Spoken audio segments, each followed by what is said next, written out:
ओम श्री गणेशाय नमः। ओम नमो भगवते वासुदेवाय। श्रीमद् भागवत में अष्टम स्कंद 18वां अध्याय प्रारंभ करते हैं। वामन भगवान का प्रकट होकर राजा बलि की यज्ञशाला में पधारना।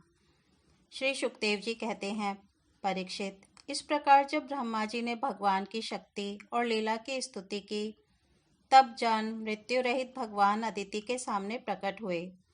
भगवान के 4 भुजाएं थीं, उनमें वे शंख, गदा, कमल और चक्र धारण किए हुए थे। कमल के समान कोमल और बड़े बड़े नेत्र थे। पीतांबर शोभायमान हो रहा था। विशुद्ध श्याम वर्ण का शरीर था। मकराकृत कुंडलों की कांति से मुख कमल की शोभा और भी उल्लासित हो रही थी। वक्षः स्थल पर श्रीवत्स का चिन्ह, हाथों में कंगन और भुजाओं में बाजूबंद, सिर पर किरीट, कमर में करधनी की लड़ियां और चरणों में सुंदर नुपुर जगमगा रहे थे।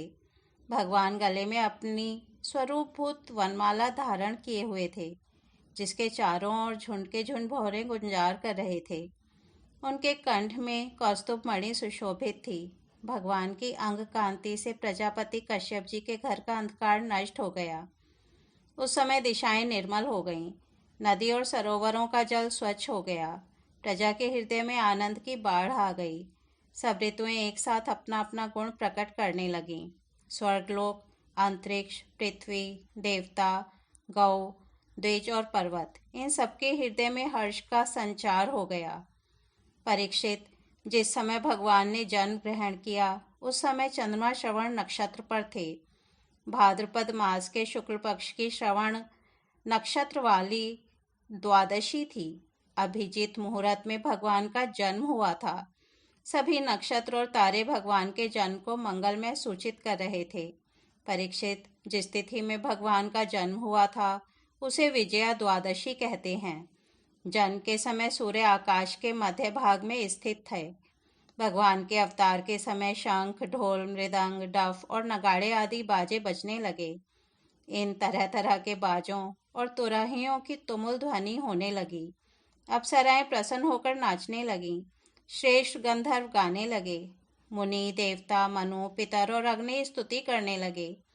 सिद्ध, विद्याधर, किमपुरुष, किन्नर, चारण, यक्ष, राक्षस, पक्षी, मुख्य मुख्य नागगण और देवताओं के अनुचर नाचने गाने एवं भूरी भूरी प्रशंसा करने लगे तथा उन लोगों ने अदिति के आश्रम को पुष्पों की वर्षा से ढक दिया। जब अदिति ने अपने गर्भ से प्रकट हुए परम पुरुष परमात्मा को देखा, तो वह अत्यंत आश्चर्यचकित और परमानंदित हो गईं।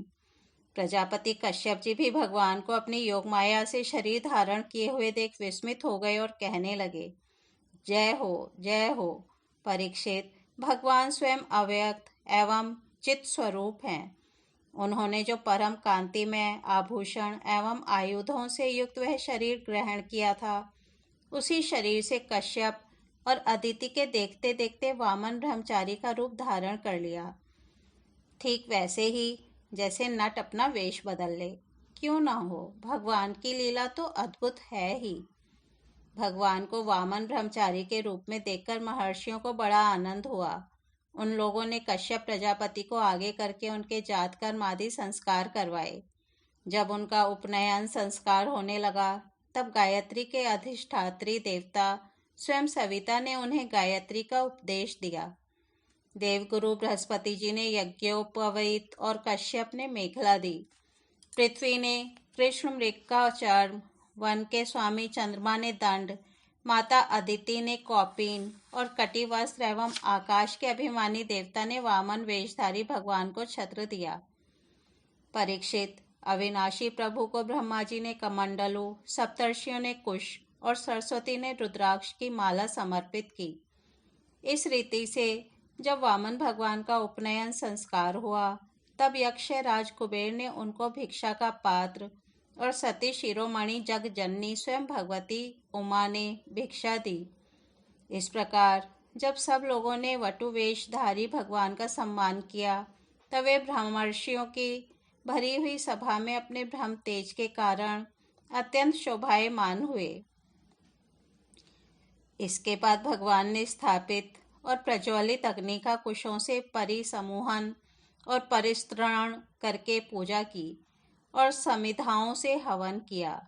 परीक्षित, उसी समय भगवान ने सुना कि सब प्रकार की सामग्रियों से संपन्न यशस्वी बलि भृगुवंशी ब्राह्मणों के आदेशानुसार बहुत से अश्वमेध यज्ञ कर रहे हैं।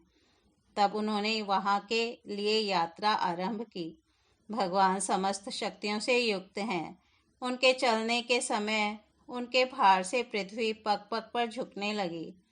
नर्मदा नदी के उत्तर तट पर भृगु कच्छ नाम का एक बड़ा सुंदर स्थान है। वहीं बलि के भृगुवंशी ऋत्विज श्रेष्ठ यज्ञ का अनुष्ठान करा रहे थे। उन लोगों ने दूर से ही वामन भगवान को देखा तो उन्हें ऐसा जान पड़ा मानो साक्षात सूर्यदेव का उदय हो रहा हो। परीक्षित, वामन भगवान के तेज से ऋत्विज, यजमान और सदस्य सबके सब निस्तेज हो गए। वे लोग सोचने लगे कि कहीं यज्ञ देखने के लिए सूर्य, अग्नि अथवा सनत कुमार तो नहीं आ रहे हैं। भृगु के पुत्र शुक्राचार्य आदि अपने शिष्यों के साथ इसी प्रकार अनेकों कल्पनाएं कर रहे थे।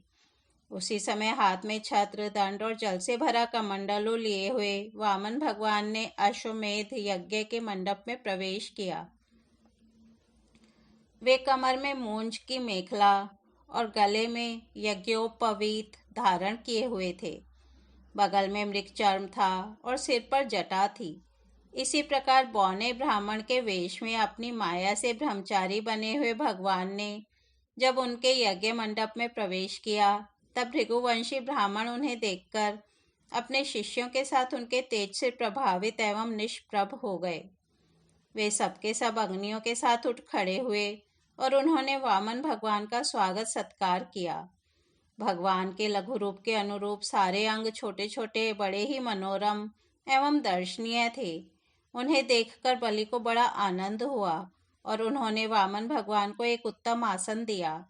फिर स्वागत वाणी से उनका अभिनंदन करके पांव पखारे और संग रहित महापुरुषों को भी अत्यंत मनोहर लगने वाले भगवान वामन की पूजा की। भगवान के चरण कमलों का धोवन परम मंगलमय है।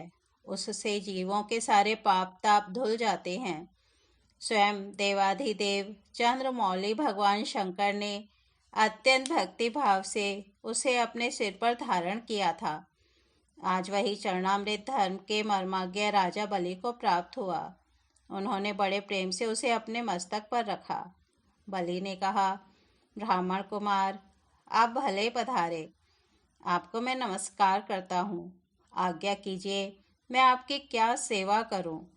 आर्य, ऐसा जान पड़ता है कि बड़े बड़े ब्रह्मर्षियों की तपस्या ही स्वयं मूर्तिमान होकर मेरे सामने आई है। आज आप मेरे घर पधारे, इससे मेरे पितर तृप्त हो गए। आज मेरा वंश पवित्र हो गया। आज मेरा यह यज्ञ सफल हो गया। ब्राह्मण कुमार, आपके पांव पखारने से मेरे सारे पाप धुल गए और विधि पूर्वक यज्ञ करने से, अग्नि में आहुति डालने से जो फल मिलता वह अनायास ही मिल गया। आपके नन्हे नन्हे चरणों और इनके धोवन से पृथ्वी पवित्र हो गई। ब्राह्मण कुमार, ऐसा जान पड़ता है कि आप कुछ चाहते हैं। परम पूज्य ब्रह्मचारी जी, आप जो चाहते हो, गाय, सोना, सामग्रियों से सुसज्जित घर, पवित्र अन्न, पीने की वस्तु, विवाह के लिए ब्राह्मण की कन्या, संपत्तियों से भरे हुए गांव, घोड़े, हाथी, रथ, वह सब आप मुझसे मांग लीजिए। अवश्य ही वह सब मुझसे मांग लीजिए। इस तरह श्रीमद् भागवत में अष्टम स्कंद 18वां अध्याय समाप्त होता है। कल हम 19वां अध्याय भगवान वामन का बलि से 3 पग पृथ्वी मांगना, बलि का वचन देना और शुक्राचार्य जी का उन्हें रोकना सुनेंगे। तब तक हम यहीं विराम देते हैं। हरि ओम तत्सत।